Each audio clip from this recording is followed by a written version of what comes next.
On this interview with Sparky Sports Circuit, we have Arizona State women's golf team captain Olivia Mehaffey.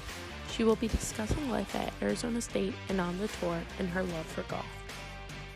Being a woman and you're playing in a sport that's mostly dominated by men, like it's a very gender-based sport, how do you feel, how do you fit in the game?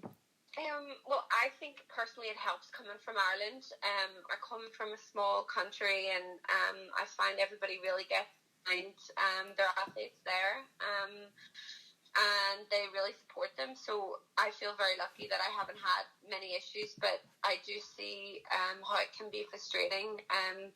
One of the big things would probably be media coverage. You know, often we do just as good as, say, some of the males do. And what they have done is publicized more, but we might have achieved more, so that can be kind of frustrating. And do you feel that like there needs to be more media coverage for the woman, whether it's on NBC, CBS, Golf Channel? Yeah, for sure. I think that's one of the factors. I think kind of the more media coverage, the more fans, and then obviously more revenue that can be created. And I think if women had the chance to have or to be publicized more, I think people would take more of an interest if it was kind of more available to them. Quick question for you, Olivia. So you went to high school in Ireland and you grew up in Ireland. Did you have any major culture shock when you did come from Northern Ireland to the United States? Yeah, well, it was just, everything was a lot bigger and it was a lot kind of more fast-paced. You know, kind of everything's a little bit slower back home, and kind of at home, you know, everybody knows you, and you kind of go places and people are like, oh, that's Olivia Mehaffey, or, you know, any athlete that's grown up that's been successful. So you kind of come here and almost in a sense, you know, nobody knows you. You kind of have to establish yourself and through your sport. So I think that was kind of a shock to me, and how big everything is here.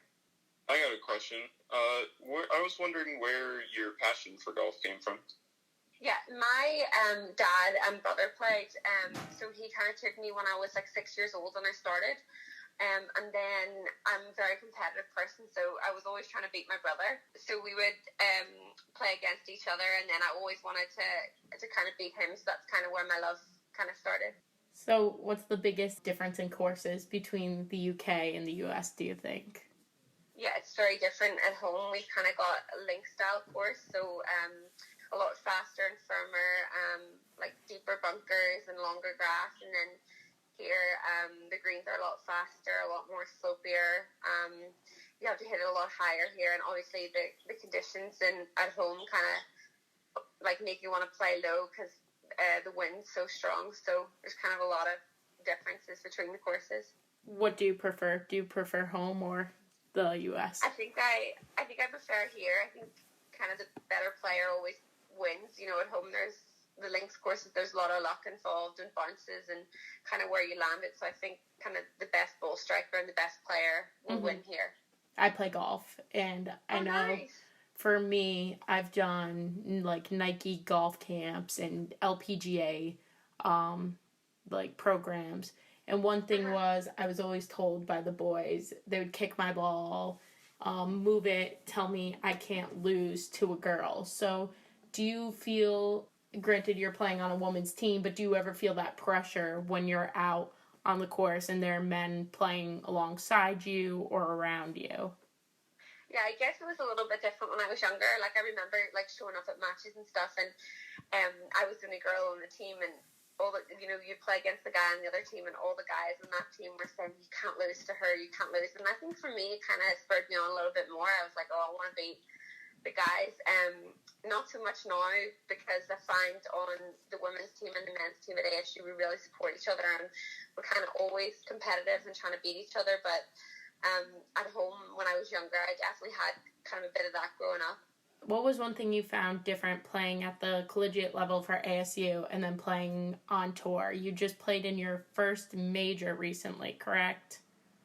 No, it was my first major of the year, but I've played 4 other majors before. You have played 4 other majors? Okay. Mm-hmm. So how do you feel the pressure's different? Well, when I first came here, I kind of struggled because, you know, you have that team aspect. You play every week for yourself, and you also play for a team.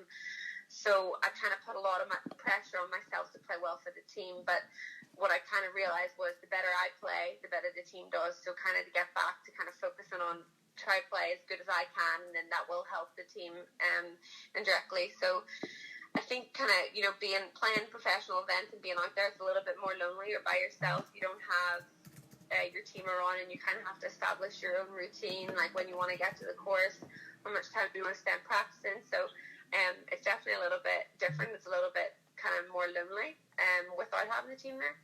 And then, so Olivia, you played in 5 major tournaments overall. You made the cut for the first time in your last major tournament, and typically they call the third day moving day.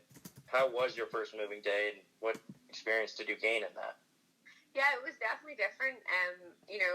You always have that pressure as an amateur, the kind of thing you always say, it's like, come on, let's just make the cut. And, it's kind of strange when you do make the cut and you've got that, okay, well, what next, like, what did I try and do in the weekend? I've already kind of accomplished that goal. So it was really fun. The course setup's kind of different over the weekend. It's a lot tougher, and the course kind of gets firmer and the pins are tucked a little bit more, so it's a bit more of a challenge, but kind of nice feeling playing on a Saturday and the weekend of a major. Sort of going off of that, I was wondering how COVID has impacted events. You had the Thompson Invitational earlier in the year in the U.S. and the AIG Women's Invitational in Scotland, so I was just wondering how that played out. Yeah, it was kind of strange.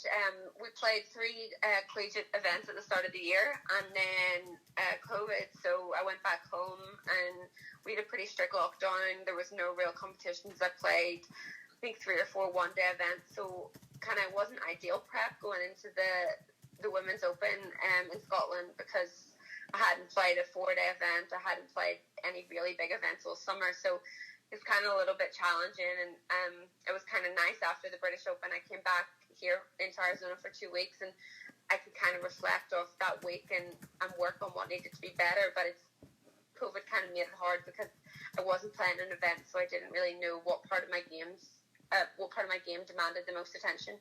So what made you choose, out of all the places you could go in the world, out of anywhere you could be, what made you come to Arizona State, and what was the biggest influence for that?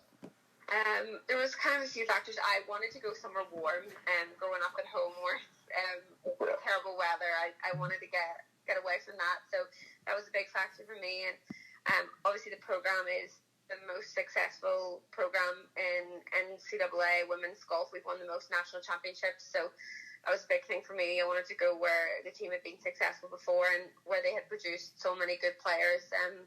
I don't think there's many schools, male or female, that have produced so many successful pros. So that was a big thing for me as well.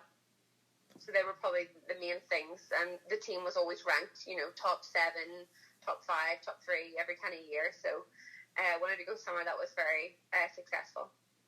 Do you think going to ASU really improved your golf game? Whether it's... Yeah, definitely. With on and off the course, I think moving so far from home, you have to learn to be so independent, and you can't just call your parents and ask them to help you with something. You kind of have to figure everything out for yourself. So kind of off the golf course a lot, and then on the golf course too. We're lucky that our facility is so good that John Rams there, Carlotta Sitgandil come by, Anna Norquist, all the girls are there, and the men drop by too, so you kind of get a practice with the pros and learn a lot from them. And then obviously we have a really good team, so we all kind of push each other. So I think from where I was when I first arrived to now, my game's improved a lot. So going along with what we've been talking about with COVID being impacting, and then even just being at ASU, you've elected to come back for your fifth year here at ASU. How do you feel about the national championship being in Scottsdale this upcoming season? Yeah, it was a big bummer when that was cancelled. I was looking forward to it. I love Greyhawk. It's one of my favorite courses here, and it's going to be such a good venue for national championship. And I was going to turn pro, and all the qualifying schools were cancelled, so there was no way to turn pro. So that's why I decided to come back for my 5th year, and I'm really looking forward to May when we're hosting. And I think we were a really good team, and we'll definitely be contending for winning the championship. Do you like the aspect of playing for a team, or do you like more the individual side of it when you're on tour? It's kind of hard. It's, you kind of know it's in your head that, you know, your time in college is your fun time. You know, you're not going to get those 4 or 5 years again. That's, you know, when you have your fun and you enjoy it and you have your team. And then I think, you know, the other side of your head thinks to, you know, when you're out there earning money for, you know, that's going to be my job in the future. So it's a little bit more kind of serious. So I think they both have the aspects. I think when I get out on tour, I'm definitely going to miss, you know, having the girls and having fun with them and seeing them out on the course. That's definitely true. And, like, do you ever find that being on the team, your teammates, like, they uplift you if you're having, you know, you have a bad shot or you didn't do too well on a hole? Because I know personally for me, like, granted, I'm not good at golf. I get in my head quite often, and I'm always like, as soon as I get in that funk, I'm like, I can't do this anymore. Do you find that having your teammates there to uplift you, that they help you with definitely. that? And then it's one of those sports that's so mental, and especially like when we finish, you know, there's going to be weeks where the team win and you don't have a good week, and you know, our team are very good at, you know, whoever's really struggling, we kind of get behind and help them whatever they need in the next week to get ready for the next event. And having that support's really nice, and kind of talking through ideas with them, because, you know, we're all kind of at the same level. Everyone here is a good player, and I think everybody can help each other a lot. So recently you had broken your hand, and I was wondering if it was tough coming back from that, and if fighting back made you a better golfer.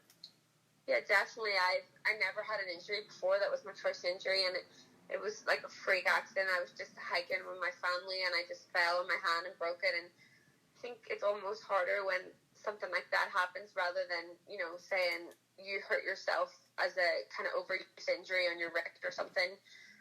You know, it's harder because I kind of look back and I was blaming myself. I was like, why was I hiking? And, you know, could have I done anything different to not fall, you know, that way. And then kind of the rehab was tough. I was supposed to play the British Open that summer. I had a good summer of events at home planned, and I missed out on all of that, and kind of sitting at home and watching everyone compete and not being able to compete was tough. But I think when I look back, I learned a lot of things mentally, and I feel like it made me stronger, you know, where if that ever happens again, where I am injured, I kind of have the tools to deal with that a little bit more. So although my golf kind of struggled after for a few months, I feel like kind of what was learned in the end was worth it.